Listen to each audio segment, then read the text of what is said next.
बिस्मिल्लाहिर्रहमानिर्रहीम, अस्सलाम वालेकुम नाज़रीन। मैं हूं इरफान हाशमी और आपको प्रोग्राम दो टोक में लंदन से खुश आमदीद कहता हूं। और मेरे साथ मौजूद हैं इब्राहिम राय साहब। राय साहब, अस्सलाम वालेकुम।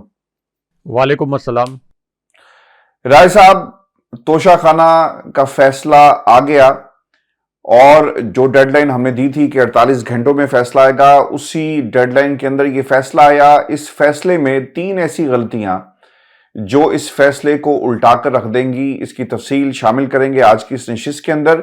और राय साहब, इमरान खान को नाअहल कर दिया गया और बुशरा बीबी की गिरफ्तारी वो खुद देने के लिए अडयाला जेल पहुंची हैं। और जब वो पहुंची तो वहां पर क्या कुछ होता रहा, इसकी अंदरूनी कहानी भी शामिल करेंगे आज की इस नशिस्त के अंदर।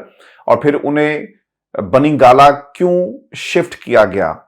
और राय साहब, पाकिस्तान तहरीक इंसाफ ने बल्ला वापस लेने की तैयारी जो है वो शुरू कर दी है और अब इंट्रा पार्टी इलेक्शन आम इंतखाबात से पहले होंगे। 7 दिन की उल्टी गिनती शुरू हो चुकी है। राय साहब, ये इसके ऊपर भी तफसील से हम बात करेंगे। और फिर जो कोर कमांडर कॉन्फ्रेंस हुई है, इसमें क्या अहम फैसले किए गए, इसका भी हाल अहवाल जो है आज की इस नशिस्त में शामिल करेंगे। लेकिन राय साहब, सबसे अहम फैसला जो है वो एक्सपेक्टेड था। हमने कल भी ये बात कही कि तोशा खाना का फैसला अगले कुछ घंटों में सुना दिया जाएगा और ये फैसला जो है वो आने वाला है। फिर हमने ये देखा कि इमरान खान साहब, जिन पर तोशा खाना केस और जिस अंदाज में इसे चलाया गया, ये 3 मुकदमात हैं राय साहब, जिसमें इमरान खान का हक दिफा जो है उसे खत्म किया गया है। इससे पहले भी इमरान खान साहब का हक दिफा खत्म करके साइफर केस के अंदर फैसला सुनाया गया और फिर उसके बाद इमरान खान का हक दिफा खत्म करके तोशा खाना के अंदर ये फैसला जो है वो सुनाया गया है। अब राय साहब, जो फैसला आया है इसके मुताबिक तोशा खाना केस में बानी पीटीआई और बुशरा बीबी को 14-14 साल कैद बामुशक्कत की सजा जो है वो सुनाई गई और इमरान खान को 10 साल के लिए नाअहल भी कर दिया गया है। एहतसाब अदालत के जज हैं मोहम्मद बशीर, जो काफी बीमार थे, लेकिन सुबह आकर उन्होंने ये फैसला सुनाया। और दौरान समात मैं इसके कुछ नकात रख देता हूं, फिर इस पर तफसील से भी बात करेंगे कि दौरान समात राय साहब हुआ ये है कि मोहम्मद बशीर ने बानी पीटीआई से सवाल किया कि आपने क्या अपना 342 का बयान जमा करा दिया है, जिस पर इमरान खान ने कहा कि मैंने बयान तैयार कर लिया है, बुशरा बीबी और मेरे वकला आएंगे तो मैं बयान जमा करवा दूंगा। फिर राय साहब, उसमें यह भी बात हुई, क्योंकि खान साहब ने यह कहा था कि मुझे तो ये कहा गया था कि आप हाजिरी के लिए आ जाएं, लेकिन मुझे बताया नहीं गया कि मैंने कोई बयान लेकर भी आना है। अब वकला आएंगे, उसको देखेंगे तो फिर मैं ये बयान जो जमा करवाऊंगा। अब वही ये राय साहब के बानी पीटीआई ने जज से मुकालमा करते हुए कहा कि आपको इतनी जल्दी क्यों है, मेरे साथ धोखा हुआ, मुझे तो सिर्फ हाजिरी के लिए बुलाया गया था। इसके बाद बानी पीटीआई ने गुस्से से कमरा अदालत से गुस्से में वो वहां से चले गए और बानी पीटीआई ने ये कहा, यानी इमरान खान साहब ने ये कहा, हम पर तो कोई पाबंदी नहीं, हम इमरान खान का राय साहब नाम ले सकते हैं। इमरान खान ने कहा कि मुझे थोड़ा वक्त दे दें, मेरे वकला आ रहे हैं। हम जज मोहम्मद बशीर ने इमरान खान को वक्त देने से भी इनकार कर दिया। राय साहब, मैं अब ये फैसले को पढ़ रहा हूं और जो हालात वहां पर हुए और मुख्तसर सा फैसला सुनाया गया है। अच्छा, अब ये बड़ी अजीब सी बात नहीं लगती? हाई कोर्ट ये कहता है कि इमरान खान का नाम और इमरान खान को बकायदा कवरेज दी जाए, कोई पाबंदी नहीं, ये कल की खबर है। और आज जो टेलीविजन चैनल्स की वेबसाइट्स और जहां जहां खबरें लगी हैं वहां पर बानी पीटीआई कहकर जो है वो पुकारा जा रहा है। लेकिन सबसे अहम नुकता, और ये शायद इस केस को उल्टा कर रख देगा, मैं चाहूंगा राय साहब जो लीगल पॉइंट्स हैं उसके ऊपर हम आज जरा बात करें और फिर सियासी इसके साथ भी देखेंगे। नुकता ये उठाया गया और ये आवाज आई है जी अख्तर उसाफ साहब की तरफ से।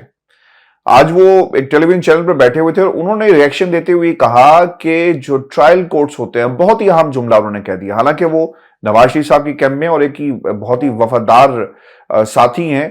उन्होंने ये कहा कि ट्रायल कोर्ट के पास राय साहब मुख्तसर फैसला सुनाने का इख्तियार नहीं है, पाबंद होती हैं कि ये डिटेल्ड वर्डिक्ट सुनाया जाए। यहां पर तो सिर्फ जुबानी फैसला सुना दिया गया राय साहब कि आपको 14-14 साल की सजा सुनाई दी जाती है। खान साहब और शाह महमूद कुरैशी साहब मेरी तरफ देखें, आपको 10-10 साल की सजा सुनाई जाती है। तो ये जो इतनी सारी सजा सुना दी गई, अब इसके ऊपर भी स्ट्रेटेजी क्या होगी आपके नजदीक? पीटीआई इंतजार कर रही है डिटेल फैसले का? देखिए आशफी साहब, एक जो 14 साल की सजा है, ये संगीन तरीन जराइम में 14 साल की सजा सुनाई जाती है। इसके साथ ये भी कहा गया कि बामुशक्कत सजा। बामुशक्कत सजा का मतलब ये होता है कि जिसको आपने सजा सुनाई उसको कैदियों का लिबास पहनाएंगे। आमतौर पर 2 जोड़े कैदियों के लिबास के उस कैदी को जिसे सजा सुनाई जाए, खास तौर पर जिसे बामुशक्कत सजा सुनाई जाए, उसे 2 कैदियों वाले लिबास दिए जाते हैं, 2 जोड़े दिए जाते हैं और फिर उनसे बड़ी मुशक्कत भी करवाई जाती है, बागीचों में भी, इसी तरह जो वीआईपी जेलों के लॉन्स हैं उनमें भी, और मजदूरी तक भी करवाई जाती है, यहाँ तक कि खुदाई भी करवाई जाती है।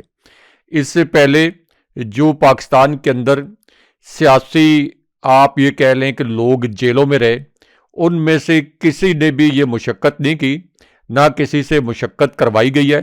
और कोई भी जो ट्रायल कोर्ट है, आप अगर नवाज शरीफ के खिलाफ भी फैसले उठाकर देख लें, जिनके ऊपर मनी लॉन्ड्रिंग जैसे संगीन तरीन इल्ज़ामात भी थे, जिनकी ऑफशोर कंपनीज इस्टेब्लिश हो गई थी, जिनको सुप्रीम कोर्ट ने नाअहल करार दिया, और फिर सुप्रीम कोर्ट का एक मॉनिटरिंग जज था जिसने एहतसाब अदालतों के जो प्रोसीडिंग्स थी इनको मॉनिटर किया और इनको दुरुस्त करार दिया, जिसके नतीजे में नवाज शरीफ को सजाएं हुई। लेकिन उसके बावजूद नवाज शरीफ हमेशा सुपर ए क्लास में रहे, यानी सुपर ए क्लास कैटेगरी में रहे, जहां उनको 2 लॉन्स दिए गए थे बजाय इसके कि उनसे मुशक्कत कराई जाती। 2 बागीचे दिए गए थे चहलकदमी के लिए, टीवी की सहूलत, अखबारात की सहूलत, घर से खाना खाने की सहूलत, मंगवाने की सहूलत, और फिर एक दिन के अंदर 70 मुलाकातियों से मुलाकात की सहूलत, और फिर जनाब बाजवा की कर्टसी से वो इतनी आसान तरीन जेल काटते हुए भी यहाँ से फरार हो गए। तो इमरान खान साहब को ट्रायल कोर्ट की जानिब से तोशाखाना केस में 14 साल की सज़ा सुनाकर, यानी ये था तो बोगस ही केस, लेकिन चले 1-2 साल की केस, 1-2 साल की सज़ा सुनाकर फिर भी ये किसी हद तक अपनी फेस सेविंग कर सकते थे। 14 साल तो इन्होंने इस तरह से सज़ा सुनाई है, अपना इस तरह से मजाक बनवाया है कि जैसे इमरान खान साहब के ऊपर कोई कत्ल का इल्ज़ाम हो और वो इल्ज़ाम कोई साबित हो गया हो या साबित होने के बहुत करीब हो। अच्छा, अब इसके अंदर एक तो इमरान खान साहब को जो ट्रायल कोर्ट से सज़ा सुनाई गई, इमरान खान साहब का ये हक बनता था कि उनकी वकला की मौजूदगी में ये सज़ा सुनाई जाए, और इमरान खान साहब का ये भी हक बनता था कि उन्होंने जो 342 का बयान अदालत के अंदर जमा करवाना था, जिसके मुतल्लिक जज ने पूछा तो इमरान खान साहब ने कहा कि वो मेरे सेल में मौजूद है। तो इमरान खान साहब का हक बनता था कानूनी तौर पर कि उनके वकला को आने दिया जाता और उनके वकला के ज़रिए ये स्टेटमेंट रिकॉर्ड होता और ये स्टेटमेंट सबमिट होता। लेकिन इस कदर जल्दी थी, वो लगता ये है कि जज अबुल असनाद साहब और जज बशीर साहब के दरमियान रेस थी, या जज बशीर साहब को हो सकता है कि कहीं पे, जिस तरह से सोशल मीडिया पर चल रहा है, ये मेरे या आपके अल्फाज नहीं है, कि कहीं पे किसी ने कान पकड़वा दिया हो कि जज अबुल असनाद तो बाजी ले गए और आप जो हैं वो एक दिन लेट हो गए, आपने सजा क्यों नहीं सुनाई जज अबुल असनाद से पहले। जी, उन्होंने आगे से कहा, फिर उन्होंने कहा होगा ना कि सर मैं बीमार हूं। उन्होंने बीमारी का कहा होगा, बीमारी का भी कहा होगा, और साथ ये भी कहा होगा कि देखें अब मैं कैसे नंबर काटता हूं। जज अबुल असनाद ने तो 10 साल की सज़ा सुनाई थी, मैं 14 साल की सज़ा सुना देता हूं। लेकिन बाद में हो सकता है वो स्क्रिप्ट राइटर्स जो हैं वो थोड़े से इस पर परेशान भी हुए हों कि 14 साल की सज़ा, इसको तो कोई भी सुपीरियर कोर्ट इंडोर्स नहीं कर सकती। पाकिस्तान का कोई अदना सा वकील जो है वो भी ये समझता है, और आम शहरी भी समझते हैं कि तोशाखाना केस में 14 साल की सज़ा तो हो ही नहीं सकती।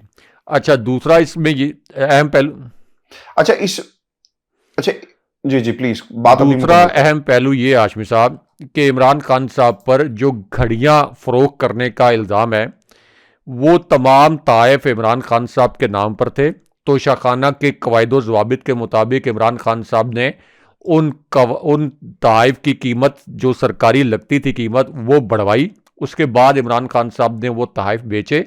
इनका अदरवाइज भी 1 साल के बाद ऑक्शन होना था, और वो तहाइफ की मालियत कितनी थी, कुल मिलाकर 3.5 करोड़, जिनको इन्होंने 60-70 करोड़, यानी मैं ये कहता हूं कि जो सऊदी हुकाम है वो भी कहके लगाते होंगे कि पाकिस्तानियों ने और ये हुकूमत ने, कठपुतली हुकूमत ने ये क्या किया है कि हमारी जो दिया हुआ तोहफा था जिसकी मालियत 3-3.5 करोड़ थी, उसको 60-65 करोड़ का साबित करके इमरान खान साहब को इतनी बड़ी सजा सुना दी। इन केस अगर ये 60-65 करोड़ का भी हाशमी अच्छा, साहब, इसमें एक एक और भी बहुत इंटरेस्टिंग पहलू है साहब। ये जो गवाह आया ना, वो जिसने तस्वीरों से देखकर हीरे की कीमत जो है वो, और फिर उससे पूछा गया कि भाई तुम कौन हो? उन्होंने कहा जी मैं तो मुलाजिम हूँ। उन्होंने कहा कंपनी जिसने ये किया, उन्होंने कहा मुझे नहीं पता कि किसी कंपनी ने कोई पैसे लिए हो, हमारी इस कंपनी ने पैसे लिए या नहीं लिए, और इसका तखमीना लगाया गया या नहीं लगाया गया। उन्होंने कहा तुम्हारा क्या रोल है? उन्होंने कहा जी सिर्फ मैं वहां पे मुलाजमत करता हूँ, और कंपनी ने क्या किया मुझे भी इस बारे में मालूम नहीं। अब इसको उन्होंने ऑथेंटिकेट कर दिया अदालत ने कि जनाब ये बंदा सच्चा है, बाकी सब झूठे हैं। अब इमरान खान ये कहते रहे कि जो आप हीरे तलाश करके लाए, मैं इनसे खुद जरा करना चाहता था, इनसे पूछना चाहता था, क्योंकि मेरे पास इंफॉर्मेशन है कि उस जो सेट है उसकी असल कीमत है क्या। अब राय साहब, इसमें ना दो चीजें बड़ी अहम है। वो हम आमतौर पर शायद पाकिस्तान की अदालतों ने तो इग्नोर कर दिया, हमें नहीं इग्नोर करना चाहिए और हमें इसे बार बार बताना चाहिए। और वो नुकात ये थे कि आपके पास ये नैब की एक अपनी रिपोर्ट है कि स्किल सेट मौजूद नहीं है सिरे से, तो फिर ये किस तरह इस चीज का तयन किया जाएगा? और दूसरा नुकता जिसके ऊपर कोई बात नहीं करता, अच्छा जो लोग इसमें मुलविस थे, अगर इमरान खान हम एक लम्हे के लिए मान लें, गो कि हम फैसला करने की पोजीशन में नहीं है कि ये सब कुछ हुआ और जिस तरह से ये केस अपना बिल्डअप करे ये भी दुरुस्त है, तो राय साहब वो लोग जिन्होंने इसकी मालियत लगाई, आपको तो फिर उन्हें भी शरीक जुर्म ठहराते हुए कार्रवाई करनी चाहिए थी। उनके खिलाफ कोई कार्रवाई नहीं हुई और बुशरा बीबी तक को इस केस के अंदर घसीटा गया। अब जो गवाहियां मौजूद हैं, मैं आज 3-4 मैंने वकला से बात की और सबसे मेरा यही सवाल रहा कि आपको क्या लगता है कि अब ऑप्शंस पाकिस्तान तहरीक इंसाफ के पास क्या है?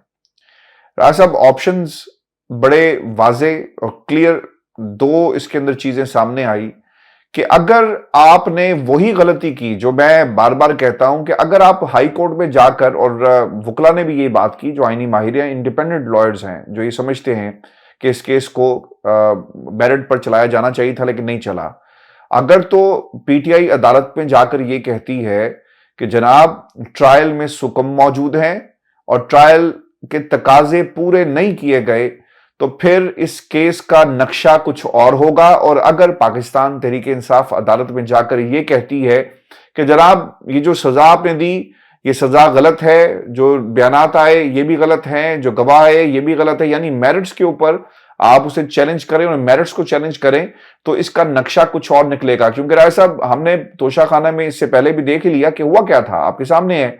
इन्होंने कहा कि देखें जी तकाजे पूरे नहीं हुए, उन्होंने कहा तकाजे पूरे करो, ड्यू प्रोसेस को फॉलो नहीं किया गया, उन्होंने कहा ड्यू प्रोसेस को फॉलो करो, और फिर गवाह दोबारा पेश हुए।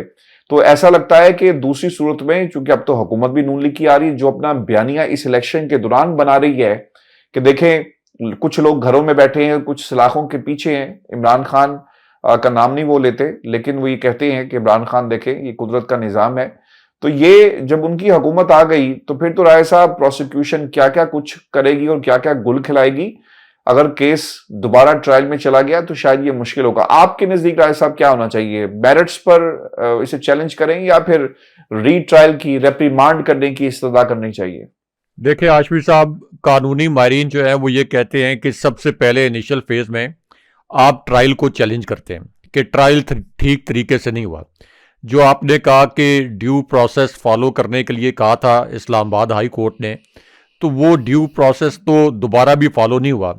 ये बात आपकी दुरुस्त है कि इतनी अंधेर नगरी है कि वो दोबारा जल्दी से नाम नहाद ड्यू प्रोसेस के नाम पर एक मरतबा फिर ट्रायल कर लेंगे, लेकिन वो दोबारा से अगर ड्यू प्रोसेस कंप्लीट ना हो, तो जैसे इस्लामाबाद हाई कोर्ट ने 2 मरतबा जेल ट्रायल को कलअदम करार दिया था, तो सुपीरियर कोर्ट्स जो हैं वो उस ट्रायल को, जो कि किसी भी केस में बुनियाद होती है सज़ा सुनाने के लिए, तो उस ट्रायल को जब कलअदम कर दिया जाए तो इसका मतलब ये होता है कि उस केस में आपकी सज़ा मुअत्तल होना, क्योंकि 14 साल की जो सज़ा है इसके अंदर सज़ा मुअत्तली के बजाय आप ये कह सकते हैं कि केस को कलअदम करवाना भी बड़ा अहम होता है।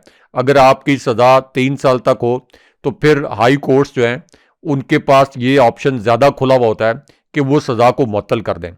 तो इस्लामाबाद हाई कोर्ट के अंदर जब इस फैसले के खिलाफ अपील जाएगी, जैसे तोशाखाना केस के फैसले के मुतल्लिक पहले एक अपील गई थी, तो आप ये कह सकते हैं कि फौरी तौर पर तो शायद इमरान खान साहब की सज़ा मुअत्तल ना हो, लेकिन जब ये फैसला डिवीज़न बेंच के सामने जाएगा और डिवीज़न बेंच ने अगर उस किस्म का दबाव ना लिया जिस किस्म का दबाव आजकल और पिछले 75 साल से पाकिस्तान की अदलिया के जजेस ले रहे हैं, तो इस फैसले का भी वही असर होगा जैसे इमरान खान साहब को पहले जमानत भी मिली थी और ये भी कहा गया था सुप्रीम कोर्ट की जानिब से भी और हाई कोर्ट की जानिब से भी कि जज दिलावर के फैसले में कई सुकम है और बड़ी इनडिसेंट हेस्ट के अंदर वो फैसला सुनाया गया था। अब इसके अंदर एक और अहम नुक्ता ये है, हाशमी साहब, बुशरा बीबी साहिबा के पास तो कोई सरकारी ओहदा नहीं था। कोई भी जो तोहफा है वो इमरान खान साहब को मिला था, इमरान खान साहब के नाम पर था। उनके पास कोई सरकारी ओहदा नहीं था। यहाँ तक कि जो आपके ऑफिशियल्स जाते हैं मुख्तलिफ ममालिक के टूर्स पर, यानी डेलीगेशन के साथ, सरकारी डेलीगेशन के साथ, उनको भी ताइफ मिलते हैं। वो कभी भी तोशाखाना में जमा नहीं करवाते और उसकी जो एक मखसूस कीमत है कभी वो देकर अपने पास रख लेते हैं और कभी तो उनके ऊपर ये भी बाइंडिंग्स कभी हमने नहीं सुनी कि उन्होंने ये कीमत भी अदा की हो, तो वो अपने पास रख लेते हैं। तो बुशरा बीबी साहिबा को भी इमरान खान साहब जितनी सज़ा सुनाना और बामुशक्कत सज़ा सुनाना, ये तो इसके अंदर बड़ी मिस्टीरियस रीज़न है हाशमी साहब।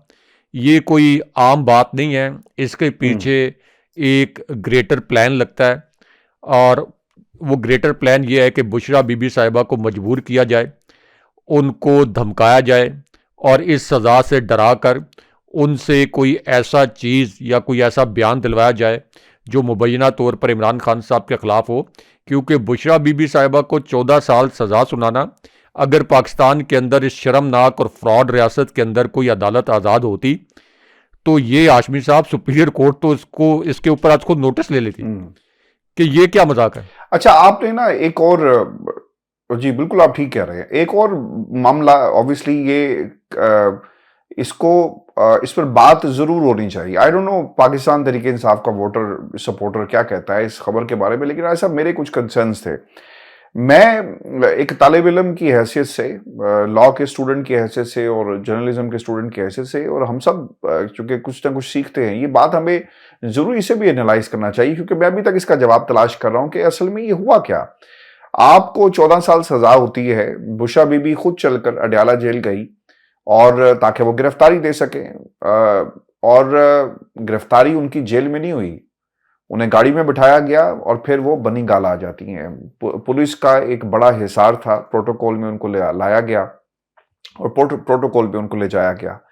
अब ये बुशरा बीबी को 14 साल कैद बामुशक्कत की सजा जो है वो सुनाई गई है। राय साहब, ये जो आपने कैदियों के लिबास की बात की, दो दो लिबास दे दिए जाते हैं, फिर वो जेलर पे मुनहसर होता है कि वो क्या करेगा।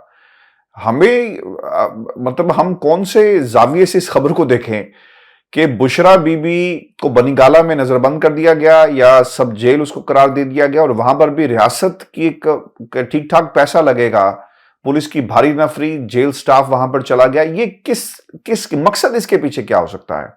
क्योंकि उधर तो खबरें लगी जी कि बैरक फलां होगी, कैदी नंबर जब खान साहब का 804 अलॉट हुआ, वो आई, 2 यूनिफॉर्म दे दिए या जो भी आप उसे कहें, फिर ड्यूटीज क्या होंगी। मैं तो आज ये देख रहा था कि ड्यूटीज तक को डिस्कस किया गया है पाकिस्तान के टेलीविजन चैनल्स के ऊपर कि बागीचा दे दिया जाएगा कि उसको लुक आफ्टर किया जाए, क्योंकि खान साहब माशाल्लाह पढ़े लिखे हैं, तो ये भी हो सकता है कि उन्हें कहा जाए कि आप पढ़ाने का काम जो है वो शुरू कर दें।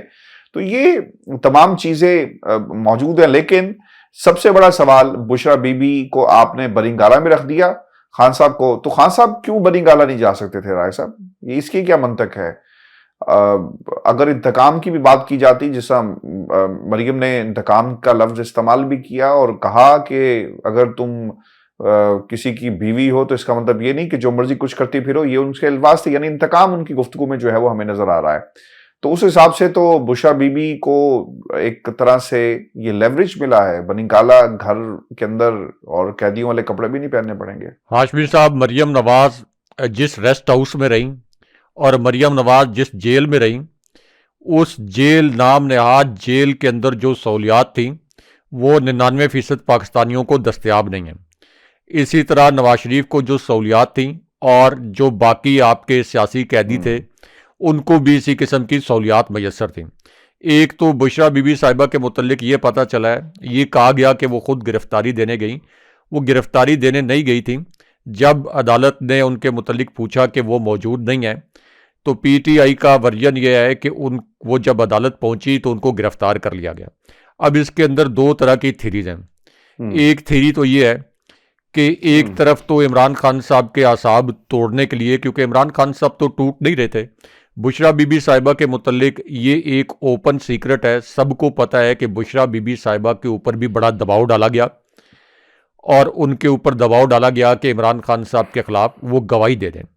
यहाँ तक कि नैब ने अपने ज़राए से ये खबरें भी लॉन्च करवाईं कि बुशरा बीबी साहिबा जो हैं उनका स्टेटस जो है वो तोशाखाना केस में ये वादा माफ़ गवाह का बन जाएगा। ये इस तरह की खबरें आज से 2-3 महीने पहले लॉन्च करवाई गई, एक अंग्रेज़ी अखबार में भी और एक उसी ग्रुप के उर्दू अखबार में भी। लेकिन उसके बावजूद बुशरा बीबी साहिबा के मुतल्लिक जो अंदाजे थे उस वक्त तक मुकम्मल गलत साबित हुए। इसका मतलब यह है कि कहीं ना कहीं किसी न किसी कॉर्नर से बुशरा बीबी साहिबा को ये मैसेजेस कन्वे किए जा रहे थे। अब हाशमी साहब, इस पूरी सूरत हाल में अगर ये बुशरा बीबी साहिबा ये भी तो हो सकता है ना जी। राय साहब, ये भी तो हो सकता है कि एक कन्फ्यूजन क्रिएट कर दी जाए, क्योंकि खान साहब जेल में और बुशरा बीबी बनी गाला सब जेल में, तो कहा जाए कि जनाब देखें उन्होंने कोई डील कर ली है और वो कोई वादा माफ गवाह बन जाए। यानी कन्फ्यूजन क्रिएट भी तो की जा सकती है इस तरह की कि उन्हें वहां रखा गया है और ये डील का एक नतीजा है जो उन्होंने कर ली है किसी से। देखे, इस सूरत हाल में तो अनइमेजिनेबल प्रेशर जो ना, चूंकि ये दरखास्त जो है ना ये सुपरिटेंडेंट अडयाला जेल की थी, ये दरखास्त सुपरिटेंडेंट अडयाला जेल की थी कि बनी गाला को सब जेल जो है वो बनाया जाए, जिस पर चीफ कमिश्नर इस्लामाबाद ने ये इसे सब जेल जो है इसका नोटिफिकेशन जारी किया। अच्छा, उसका एक आप ये कह लें कि बुशरा बीबी साहिबा को गिरफ्तारी उनकी बरकरार रखने के लिए भी ये एक इकदाम हो सकता है, क्योंकि 14 साल सज़ा बुशरा बीबी साहिबा को तोशाखाना केस में, तो बुशरा बीबी साहिबा की इमरान खान साहब के साथ तो ज़्यादा ख़ास किस्म की मुखासमत है, ये तो पहली पेशी में उड़ जाती, क्योंकि बुशरा बीबी साहिबा के ऊपर तो 14 साल कैद बामुशक्कत का किसी किस्म का केस बनता ही नहीं था।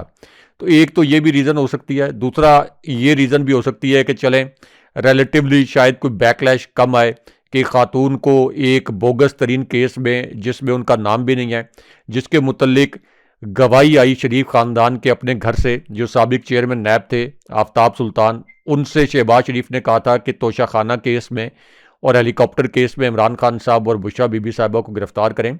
लेकिन उन्होंने कहा था कि अगर तोशाखाना केस में हमने गिरफ़्तार किया, एहतसाब अदालत से सज़ा सुना भी दी, तो पहली पेशी में हाई कोर्ट इस केस को उड़ा देगी और मेरी जो साख है ये तबाह बर्बाद हो जाएगी।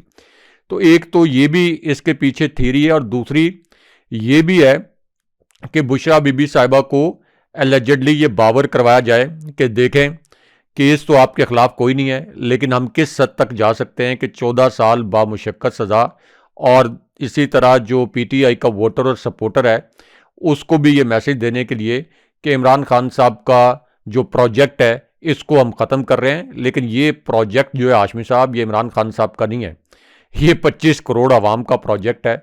जिस दिन इमरान खान साहब को साइफर केस में सज़ा हुई, उस दिन आप देख लें कि पूरे पाकिस्तान में, इंटरनेशनल मीडिया में, पाकिस्तानी मीडिया में, सोशल मीडिया में सिर्फ एक ही नाम चल रहा था जो कि खान साहब का था। आज जब ये दोबारा 14-14 साल की सज़ाएं सुनाकर रियासत ने अपने मुंह पर मज़ीद कालक मली है, तो आज भी ये पूरी दुनिया की हेडलाइंस में है। यानी आज का फैसला तो कल के फैसले से भी ज़्यादा शर्मनाक है। ये तो सुप्रीम कोर्ट के सामने जब ये केस जाएगा, तो मैं सुन रहा था 3-4 कानूनी माहिरीन को टेलीविज़न चैनल्स पर, उन्होंने कहा कि ना सिर्फ ये कि इमरान खान साहब के ख़िलाफ़ ये जो सज़ाएँ हैं और बुशरा बीबी साहिबा के ख़िलाफ़ ना सिर्फ ये कि कलअदम हो जाएंगी, बल्कि जज बशीर साहब के कंडक्ट पर बड़े सवालात उठ जाएंगे। जैसे जज दिलावर ने फैसला सुनाया था, तो सुप्रीम कोर्ट ने इनडायरेक्टली ये कहा था कि जज दिलावर की क्वालिफिकेशन ठीक नहीं है, और उन्होंने जो फैसला सुनाया उसमें बड़े सुकम हैं। तो इसलिए ये आप कह लें कि बुशरा बीबी साहिबा को प्रेशराइज करने के लिए जो पहले भी किया जा रहा था, और इस पूरी सूरत हाल में बनी गाला को सब जेल करार दिया गया। बट यू नेवर नो कि इसके पीछे एक ग्रेटर प्लान पाकिस्तान के अंदर हर वक्त पसे पर्दा जो है वो कठपुतलियाँ और जो आपके पुतली तमाशे करने वाले होते हैं, डायरेक्टर, हदायतकार, वो इस तरह के काम कर रहे होते हैं। तो इसके पीछे एक ग्रेटर प्लॉट भी हो सकता है, आप इसको रूल आउट नहीं कर सकते। अच्छा राजा साहब, इलेक्शन कमीशन ने केपी और बलूचिस्तान में अमन अमान की सूरत हाल पर एक इंतहाई अहम इजलास जो है वो तलब किया है। और ये इजलास जो है, एक तो जिसमें इंटेलिजेंस एजेंसीज के नुमाइंदे भी इजलास में, और फिर इसके अलावा जो पुलिस के मुताबिक जो कोयटा की सरियाब रोड है, जहां पर पीपल्स पार्टी के रुकन सूबाई असम्बली मीर अली मदद के इंतखाबी दफ्तर पर नामालूम जो मोटरसाइकिल सवार दस्ती बम फेंक कर फरार हुए, और इसके अलावा जो जहां जहां पर भी इस वक्त दहशतगर्दी और नाखुशगवार वाकयात जो पेश आ रहे हैं, इसका एक तो नोटिस लिया गया। और अब सुनने में ये भी आ रहा है कि एक तो ये जो पीटीआई की रैली पे जो धमाका हुआ था, इसका भी, और कुछ लोग शायद ये समझते हैं कि इसके बाद कोई फैसला किया जाएगा कि इंतखाबात होने भी हैं या नहीं होने, या कुछ इलाकों के अंदर इंतखाबात मुलतवी करवा दिए जाएं। राज साहब, अब इसमें ना एक तो ये जो बैलेट पेपर की छिपाई का मामला है, इसके ऊपर भी काफी देर गुफ्तगू होती रही है, और कोई अहम फैसले इस हवाले से जो है वो किए जाएंगे। आपको लगता है कि कुछ ऐसा होगा, इंतखाबात मुलतवी हो सकते हैं? इससे पहले राय साहब आप इसका जवाब दें, मैं कुछ खबरें भी शामिल कर दूं।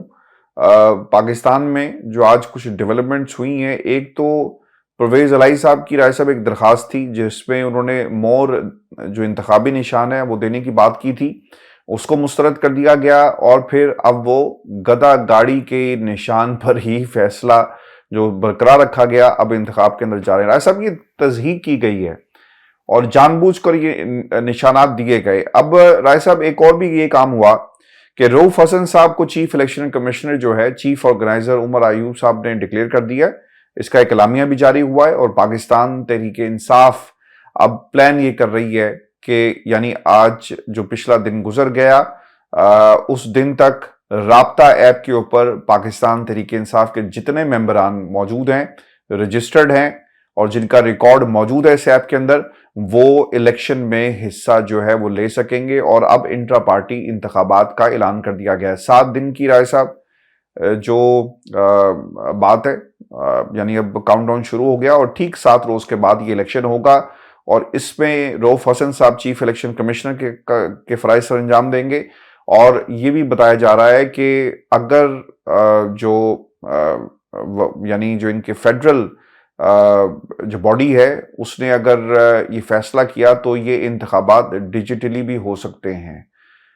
ये भी एक हिकमत अमली सामने आई, और फॉर द ऑब्वियस रीजन कि 31 से यानी 8 फरवरी से पहले पहले निशान सिक्योर किया जाए, इलेक्शन कमीशन के पास जाए, अपने इंतखाबात के हवाले से बताया जाए कि हमने दोबारा कर लिए, और फिर उस इंतखाबात के हवाले से फैसला लिया जाए। आपको लगता है कि कोई फैसला आ जाएगा, या फिर वो कहेंगे कि नहीं जी, जब हम आपको कहेंगे तब करवाएं, और ये इंतखाबात हम तस्लीम नहीं करते? देखिए आशफी साहब, एक तो इलेक्शन कमीशन ने ये नाम नेहाद खेल खेला कि अब इंट्रा पार्टी इलेक्शन करवाने का इस इलेक्शन के लिए टाइम ख़त्म हो गया। लेकिन इसका दूसरा मस्बत पहलू जहाँ से उम्मीद की एक किरण नज़र आती है वो ये है कि पीटीआई का इंतखाबी निशान छीनने के बाद सुप्रीम कोर्ट पर इस कदर तनकीद हुई, सुप्रीम कोर्ट के इस फैसले पर और जस्टिस फ़ाइज़ ईसा साहब के इस फैसले पर इस कदर तनकीद हुई कि जस्टिस फ़ाइज़ ईसा साहब के एक बहुत करीब समझे जाने वाले जो साफ़ी हैं, उन्होंने ये कह दिया कि जस्टिस फ़ाइज़ ईसा ने इसका जो फ़ैसला जारी किया उसमें पीटीआई से इंतखाबी निशान बल्ला छीनने की इतनी वजूहात बयान कर दी, इतनी वजूहात बयान कर दी जो कि इलेक्शन कमीशन भी नहीं कर सका। यानी इलेक्शन कमीशन भी चुन चुन के वो नुकात नहीं ढूंढ सका जितनी अरकरेजी जस्टिस फ़ाइज़ ईसा साहब ने की, ताकि वो अपने इस फैसले को किसी सूरत जस्टिफाई कर सके। लेकिन उसके बाद आपको पता है कि एक जो 3 जज साहिबान हैं, वो इशारों करायों में वो किस तरह के रिमार्क्स आए, किस तरह के जुमले लिखे गए, जिसमें पता चला कि ये इंतखाबी निशान तहरीक इंसाफ से बल्ले का इंतखाबी निशान छीनना जो है, ये असल में पाकिस्तान की सबसे बड़ी सियासी जमात को इंतखाबी मैदान से बाहर रखने की साजिश के मुतरादिफ है और इलेक्शन को मुकम्मल तौर पर डिसक्रेडिट कर दिया गया। तो अब इतनी बड़ी तनकीद जब इस फैसले पर हुई है, तो उसके बाद जब ये इलेक्शन करवा लिया जाएगा और उसके बाद पीटीआई दोबारा सुप्रीम कोर्ट से, पहले इलेक्शन कमीशन से या उसके बाद सुप्रीम कोर्ट से जब रुजू करेगी, तो शायद सुप्रीम कोर्ट दोबारा इतने बड़े फैसले का शायद बोझ उठाने से माजरत कर ले। शायद सुप्रीम कोर्ट इतना बड़ा बोझ ना उठाए, लेकिन अब इसके अंदर ये भी अहम इशू है कि टाइम बड़ा कम है। हो सकता है कि सुप्रीम कोर्ट इसको फौरी तौर पर फिक्स ही ना करे। हालांकि इलेक्शन तो इतना अहम मामला है कि जिस दिन ये दरख्वास्त जाए उसी दिन फिक्स करके इसको सुनना चाहिए, लेकिन प्रॉबली जिस तरह सुप्रीम कोर्ट का कंडक्ट रहा है तहरीक इंसाफ के केसेस के मुतल्लिक, शायद ये केस फिक्स ही ना हो सके। दूसरा जो आपने कहा कि क्या अब भी इलेक्शन मुलतवी हो सकते हैं, और इलेक्शन को मुलतवी करने के लिए क्या जो पावर कॉरिडोर्स हैं वहाँ कुछ चीज़ें अब भी अंडर डिस्कशन हैं। एक तो हाशमी साहब, बलूचिस्तान में जैसे पीटीआई की रैली को निशाना बनाया गया दहशतगर्दों की जानिब से, इसी तरह हमने देखा कि केपी में भी एक सिचुएशन पैदा हुई। एक जो उम्मीदवार थे उनको निशाना बनाया गया। तो दहशतगर्दी की सूरत हाल तो है, हो सकता है कि आगे दहशतगर्दी की सूरत हाल जो है वो मज़ीद ख़राब भी हो, या शायद इस वक्त शरीफ ख़ानदान की ये ख्वाहिश भी हो कि इलेक्शन ना हो, क्योंकि जो सर्वेज बता रहे हैं वो तो ये बता रहे हैं कि पीटीआई के इंतखाबी निशान ना होने के बावजूद पीटीआई के आज़ाद उम्मीदवार 2/3 तक अक्सरियत ले सकते हैं। लेकिन अब जिस तेज़ी से इमरान खान साहब को 2 केसेस में लगातार सज़ाएं सुनाई गई हैं, इसका मतलब यह है कि समहाउ अब यह फैसला हो गया है कि इंतखाबी निशान भी छीन लिया है। जो इनके फ्रंट रनर हैं उनको हमने डिसक्वालीफाई भी कर दिया है। प्री पोल रिगिंग के लिए जितनी हमें तैयारी करनी थी वो हमने कर ली है, और बाकी जो रिगिंग है वो इलेक्शन डे पे की जाएगी। उसके बाद जब वोट काउंट किए जाएंगे उस वक्त भी रिगिंग की जाएगी। तो इसलिए अब लगता यह है कि इमरान खान साहब को सज़ा सुनाने का जो एक गोल था वो अचीव कर लिया गया है। तो इलेक्शन जो है वो 8 फरवरी को हो जाएंगे। लेकिन इसके बावजूद एक अपने सियासी तज्जिए के तौर पर 24 साला सहाफ़ती करियर के बाद मैं ये बड़े वसूख से कह सकता हूँ कि अगर अब भी इतनी धांधली के बावजूद भी सिर्फ पोलिंग डे पर अगर धांधली ना हुई, तो आप देखेंगे कि पीटीआई के आज़ाद उम्मीदवार ये 2/3 अक्सरियत से ये जीत जाएंगे। इवन अगर पोलिंग डे पर 20-30% धांधली भी हो गई, तब भी ये सिंपल मेजॉरिटी से तहरीक इंसाफ के जो उम्मीदवार हैं जीत जाएंगे। अब अगर कोई धांधला कर लिया गया, यानी पूरे के पूरे बक्से ही उल्टा दिए गए और वोट डालेंगे कोई और, काउंट किसी और ने करने हैं, तो जाहिर है कि उस इलेक्शन की कोई क्रेडिबिलिटी नहीं होगी। पाकिस्तान की पहली मुकम्मल तौर पर आलमी सतह पर साख तबाह हो चुकी है, मजीद ये साख तबाह हो जाएगी। राय साहब, कोर कमांडर कॉन्फ्रेंस हुई है और इसमें army chief general Asim Munir की ज़ेर सदारत, और इसमें उन्होंने खिताब करते हुए क्या कहा, वो ये कहते हैं कि किसी को सियासी सरगर्मी के नाम पर तशद्दुद की इजाज़त नहीं दी जाएगी, आज़ादाना और मुनसिफाना इंतखाबात के अमल को सबोताज करने की इजाज़त नहीं दी जाएगी, फ़ौज आइनी मैंडेट और इलेक्शन कमीशन की हिदायत के मुताबिक फ़राइज़ सर अंजाम देगी। ISPR ने जो जारी किया है उसमें दहशतगर्दी और भारत की पाकिस्तानी शहरियों को निशाना बनाने की जो घिनौनी मुहिम थी, इसके ऊपर भी ब्रीफिंग दी गई, और भारत खित्ते में जो दहशतगर्दी कर रहा है इसके हवाले से भी बातचीत जो है इसके अंदर, इस कॉन्फ्रेंस के अंदर की गई है। व्यूअर्स, ये आज का हमारा शो था। अपने कमेंट्स ज़रूर भेजिएगा, चैनल को सब्सक्राइब करना मत भूलें। मुझे और इब्राहिम राय साहब को इजाज़त दीजिए। अल्लाह ने के बाद। अल्लाह ने के बाद।